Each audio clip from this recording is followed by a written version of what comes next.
La Tunisie, un pays entre deux mondes. L'eau d'un côté, le sable de l'autre. Du nord au sud, de la mer au désert. Deux univers qui tracent les contours d'un pays qui compte un peu plus de 10 millions d'habitants. Près des 2/3 se concentrent sur le littoral, mais c'est au cœur du désert que la colère a grondé.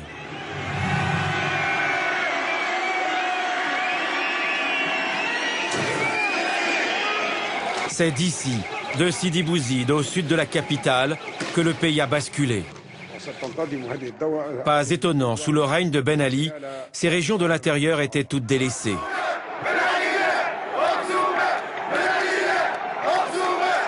Dans certains endroits, près d'un habitant sur deux n'a pas de travail, alors qu'à Tunis ou dans les grandes villes du Nord, le taux de chômage est 5 fois moins important.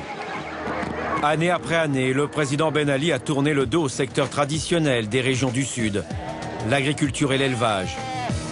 Pendant ses 23 ans de règne, en fait, il a favorisé le tourisme. Un développement rapide, anarchique parfois, où la nature n'a pas toujours été respectée. Mais avec les prévisions des experts, le littoral tunisien où se concentre l'activité touristique va souffrir des aléas climatiques.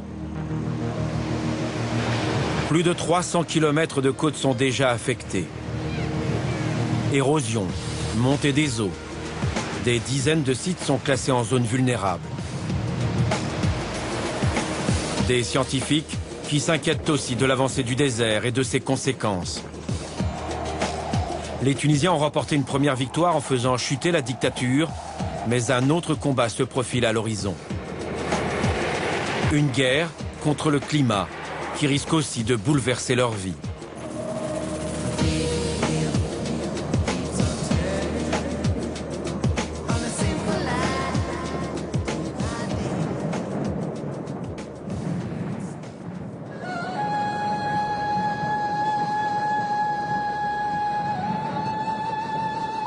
Notre voyage débute aux portes du Sahara.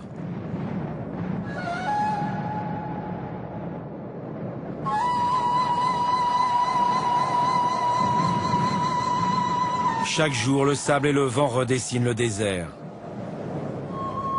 Instant magique pour les uns, enfer pour les autres. Avec les changements climatiques, près des 2/3 du pays sont aujourd'hui menacés par la désertification. Nous sommes dans les territoires du Grand Sud tunisien, zones arides où le sable s'infiltre partout. Une avancée inexorable.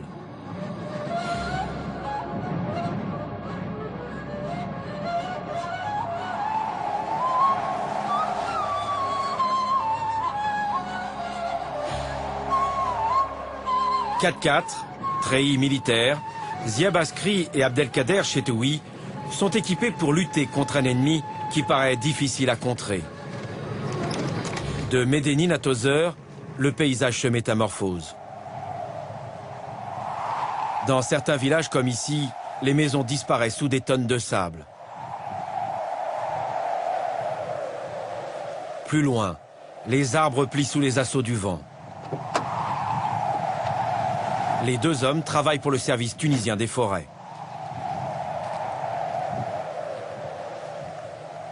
C'est quand même très impressionnant. Oui, très impressionnant et ça indique que le vent est très violent. Vous voyez, tous les arbres sont penchés. Combien de jours de vent ici? C'est 240 jours par an. 8 mois sur 12. 8 mois sur 12, oui. Ah, on comprend mieux pourquoi les maisons des habitants sont si vulnérables. Oui, ils sont ensevelis de ça parce que les vents sont trop chargés de sable et il y a beaucoup de journées de vent durant toute l'année. Des vents de toutes sortes, comme le sirocco, ce vent chaud qui vient de l'ouest et qui imprime sa marque sur ces localités. Nous sommes à Chekmou, à 1 heure de route de la palmeraie de Tozeur. Ça, c'est les ruines des maisons. Oui, ce sont les ruines des maisons qui ont été démolies. Aïe, aïe! Viens là, viens là. Ça va? Alors, elle était où ta maison? Juste là. Sa maisonnette a été là. Tiens, regarde, j'ai des photos. C'est laquelle? Regarde. C'est complètement ensablé. Et maintenant, tu habites où? Un peu plus loin, là-bas. Il a changé de coin, il a construit une autre maisonnette un peu plus loin, mais c'est un peu loin des autres maisonnettes. Et ici, tu te rappelles s'il y avait de la forêt? Oui, un peu partout autour de nous. Les arbres bloquaient le sable. Je veux remercier le service des forêts, Inch'Allah, merci à eux. Et merci à vous. Et on est très content aussi. De la révolution tunisienne. Ouais. On vous sent très content. Maintenant, vous pouvez dire ce que vous voulez. Hein. Voilà, C'est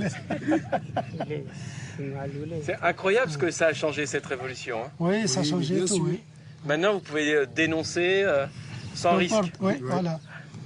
Parce qu'avant, si vous disiez quelque chose... Il faut se méfier. Et vous risquiez quoi? D'être licencié sur le champ?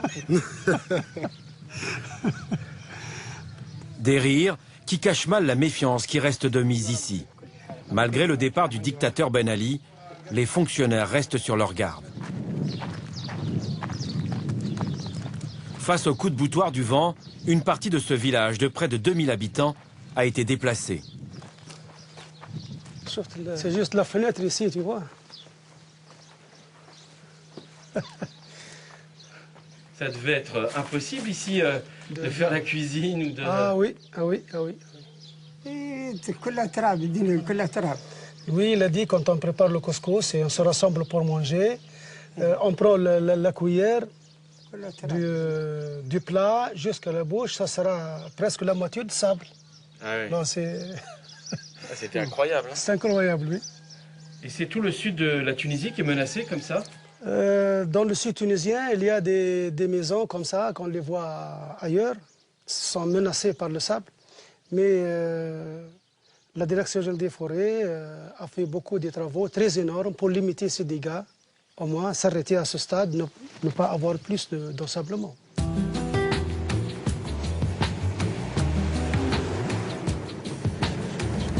Comment, dans un territoire aussi hostile, limiter l'avancée du désert? Pour les hommes de Zieb, une seule solution, installer des palissades comme celle-ci.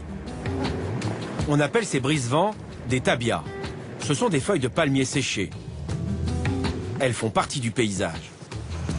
La plupart des villages sont ainsi protégés. Des moyens locaux qui présentent l'avantage d'être bon marché et biodégradables.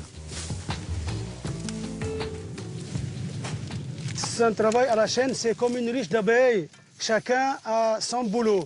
Ces deux ouvriers font le creusage des fossés où on va mettre les palmes. Et l'autre là casse les palmes pour enlever les chicots où il y a les épines. Celui-là, spécifiquement, il met les palmes. Le deuxième, celui-là, il tend les palmes vers lui. Les autres essayent de faire le remblai. Il y a celui qui est de derrière, il ligature les palmes avec des fils d'attache. Chaque ouvrier a une tâche de 6 mètres par jour. Si par exemple on a 10 ouvriers, certainement on aura 60 mètres par jour. 25 feuilles par mètre de tabia, pas une de plus ou de moins. Tous les 2 ans, il faut entretenir ces barrières. Jusqu'à la chute de l'Ancien Régime, 400 personnes environ fabriquaient ces brise-vents. Des ouvriers payés à la journée, 4 dinars, l'équivalent de 2 €. Une misère pour un travail pénible. Aujourd'hui, avec la Révolution, les effectifs dans la région ont doublé. Le salaire avec. Avec l'augmentation des températures de près d'1 degré, ces 50 dernières années, les sites à protéger d'urgence sont nombreux. Comme ces routes, seules artères pour désenclaver les villages les plus vulnérables. Jusqu'en 1999, ce long rouleau de bitume n'avait jamais pu être utilisé qu'en véhicule tout-terrain. Il a fallu installer près d'une dizaine de barrières, l'une derrière l'autre, pour éviter l'ensablement. Le service des forêts a aussi lancé un plan de reboisement. Des arbustes qui constituent un autre moyen de lutter contre la progression du désert. Le déboisement, lui, contribue au dérèglement du climat. Ici, avant, c'était quoi? Oui, c'était une grande dune de Une sable. grande dune ici? Oui, c'était une grande dune de sable. Et grâce aux travaux Vous pouvez voir maintenant une très belle forêt. C'est incroyable ça. C'est-à-dire qu'on peut arrêter l'ensablement. Oui, il fallait beaucoup d'efforts, beaucoup de travail. En fait, là maintenant, cette forêt, elle protège la palmeraie qui est derrière. Oui.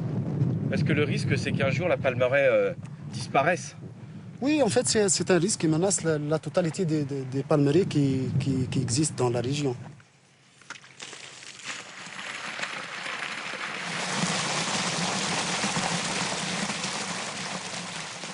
Notre stratégie, ce n'est pas de planter une grande superficie, mais plutôt de planter une petite superficie et qu'on peut l'arroser, qu'on peut l'entretenir et le faire réussir, quoi.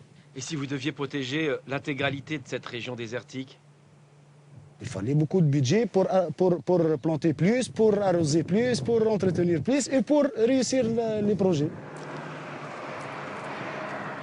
Jusque-là, il n'y avait dans ce secteur que des projets présidentiels, des projets d'envergure. Mais le service des forêts ne voyait que très rarement la couleur de l'argent. Nous sommes sur l'un des nombreux chantiers abandonnés. Faute de fioul et de maintenance, cette pompe à eau ne fonctionne plus.